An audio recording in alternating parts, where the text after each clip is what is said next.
बताने की कोशिश करूंगा कि शिव कौन है। आप लोगों ने शिव जी के विवरण में बहुत कुछ सुना होगा, शायद ये जो मैं बोलूंगा वो आपको नया लगे। कौन है शिव? शिव सत्य है। क्यों कह रहा हूँ कि शिव सत्य है? आप सोचिए कि झूठ जो है वो कहना पड़ता है, माया जो है वो रचनी पड़ती है, कल्पना जो है वो करनी पड़ती है, पर सत्य के लिए कुछ नहीं करना पड़ता। सत्य सिर्फ है। सत्य के लिए कुछ कहना, कुछ गढ़ना, कुछ सोचना कुछ नहीं पड़ता है। जो सत्य है वो सत्य ही रहेगा, उसको बदला नहीं जा सकता है। तो शिव सत्य है, पर शिव और भी चीजें हैं। और क्या है शिव? शिव शून्य है। क्यों कह रहा हूँ कि शिव शून्य है? आप सोचिए कि हम भारत देश में रहते हैं। भारत देश जो है वो एशिया में है। एशिया जो है वो अर्थ में है। अर्थ प्लैनेट जो है वो सोलार सिस्टम में है। सोलार सिस्टम जो है वो गैलेक्सी में है, और गैलेक्सी जो है वो यूनिवर्स में है। ऐसी कितनी गैलेक्सीज हैं और कितने यूनिवर्सेस हैं हमको नहीं मालूम। और माना जाता है कि ब्रह्मांड अभी भी फैल रहा है, मतलब और बड़ा हो रहा है। आप सोचिए कि कभी ऐसा भी तो होगा कि यहाँ कुछ नहीं होगा।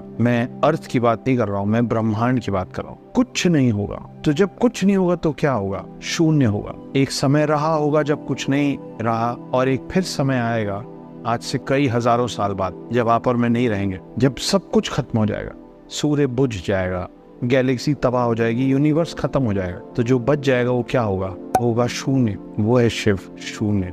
एक गाना आया था ए.आर. रहमान का, कुन फाया कुल, जिसका मतलब था कि जब कुछ नहीं था तब भी जो था उसको कहा गया कुन फाया कुल। उसकी लाइनें भी हैं कि जब कहीं भी कुछ भी नहीं था तो वहीं था। वो असल मायने में शिव की बात हो रही है। शिव सत्य है, शिव शून्य है, शिव एक और चीज, शिव अंधकार है। क्यों कह रहा हूँ ऐसा? आप सोचिए कि माचिस की तीली से लेके और सूरज, ये सब कुछ किसी न किसी दिन किसी न किसी पर बुझ जाएगा। माचिस जलते साथ बुझ जाएगा, और सूरज पता नहीं कब से जल रहा है लेकिन एक दिन बुझ जाएगा। पर जो शून्य है, जो सत्य है, वो अंधकार है, कि जब कहीं कोई रोशनी नहीं रहेगी तब भी अंधकार रहेगा। जब कुछ नहीं था तो भी अंधकार था। तो अंधकार उतना ही शून्य है और उतना ही सत्य है, जिसको बनने के लिए जलने और बुझने की जरूरत नहीं पड़ती, वो बस है। जैसे आपका शरीर है, जो बना है, अभी चल रहा है और एक दिन जलेगा और फिर बुझ जाएगा। शरीर के जलने के बाद वो आत्मा जहां पहुंच